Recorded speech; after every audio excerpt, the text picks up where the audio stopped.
Hello, everybody. My name is Gregory Madison, and I am here again with Bible versus Addictions.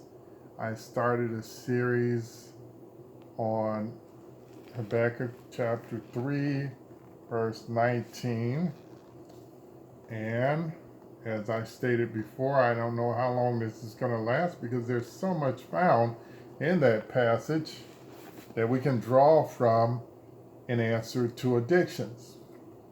Now, if you'll turn to Habakkuk chapter 3, I want to show you some things out of there in the entire chapter, but let's go back to verse 19 first. The Lord, the sovereign Lord, is my strength.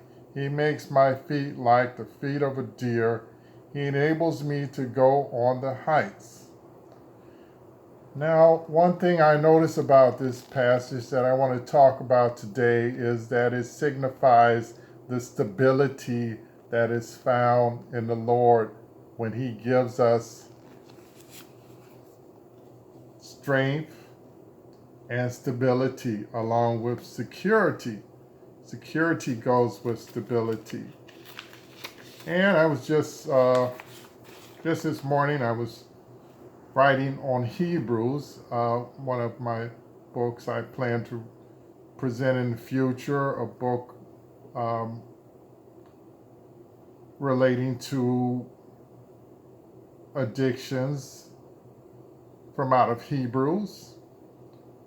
And that is one of the major themes in Hebrews is stability. Security and stability go hand in hand. Stability is sought by many who are plagued with the temptations of addictions. And as I have often said, consistency leads to stability. And it's actually a matter of growth, growing in the Lord. But yet that's somewhat of a different topic. So we'll go on to Habakkuk some more. As I mentioned, I've been led to go back to the beginning of the chapter. Last time we read verse 17 and 18, but I want to take you back to the beginning of the chapter. And I want you to look at how there is a progression that is within the chapter, which gives us an ideal of the stability or instability that is found there. And so let's go back to the beginning of the chapter. If you look at verses 1 through 6, I'll read that. It talks about how stable God is. A prayer of Habakkuk the prophet. Lord, I have heard of your fame. I stand in awe of your deeds, O Lord. Renew them in our day. In our time, make them known. In wrath, remember mercy. God came from Teman, the Holy One from Mount Paran, Selah. His glory covered the heavens, and his praise covered the earth. His splendor was like the sunrise. Rays flashed from his hand where his power was hidden. Plague went before him, pestilence followed his steps. He stood and shook the earth. He looked and made the nations tremble. The ancient mountains crumbled, and the age-old hills collapsed. His ways are eternal. So all of that is speaking about the stability of God. Now, on the other hand, addictions don't offer any stability. Right now I'm working on revising Turning to God from Idols, but in the third chapter of Turning to God from Idols, I explained how futile addictions are. As we look at addictions as idols, we see some definitions for idols out of the New Unger Bible Dictionary. It says that idols are an empty thing rendered elsewhere trouble. They're defined as nothingness, as a breath or vapor, something that you cannot put your trust in because it's uncertain. Now we'll go on in Habakkuk some more. Starting in verse 7, we read from verse 7 to 15. And this talks about how God proves how unstable the things of the earth are. In fact, he crushes that stability. We look at verses 7 through 15, as I stated. I saw the tents of Cushan in distress, the dwelling of Midian in anguish. Were you angry with the rivers, O Lord? Was your wrath against the streams? Did you rage against the sea when you rode with your horses and your victorious chariots? You uncovered your bow.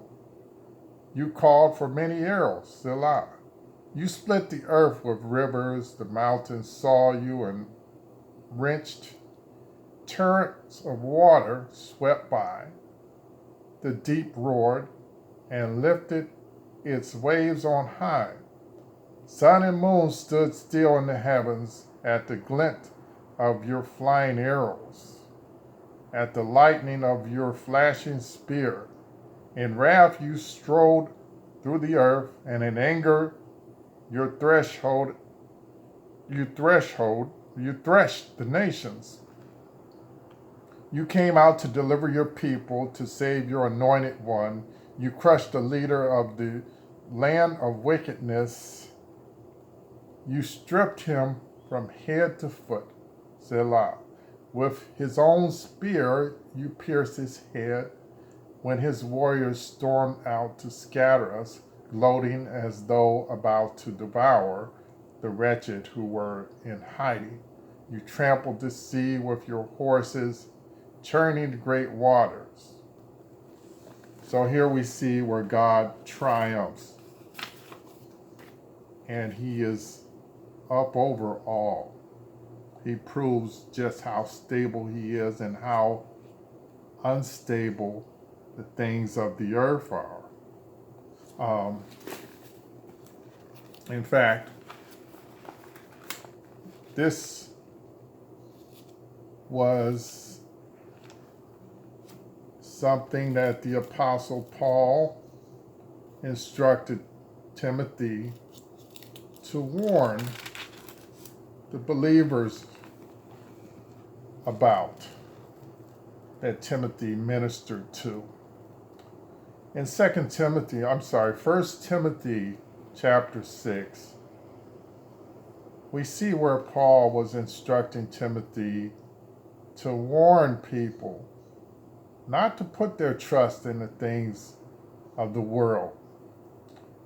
In fact, a well-known passage, and some of you may be looking up 1 Timothy 6, I'll just mention that a well-known passage is found in 1 John. It says, love not the world, neither the things that are in the world, for all that is in the world, the lust of the eyes, the lust of the flesh, and the pride of life, is not of the Father, but is of the world. And the world passes away, and the lust thereof, but he that doeth the will of God abideth forever.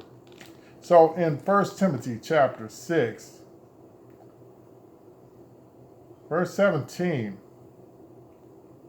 Timothy was instructed, command those who are rich in this present world not to be arrogant, nor to put their hope in wealth, which is so uncertain, but to put their hope in God, who richly provides us with everything for our enjoyment.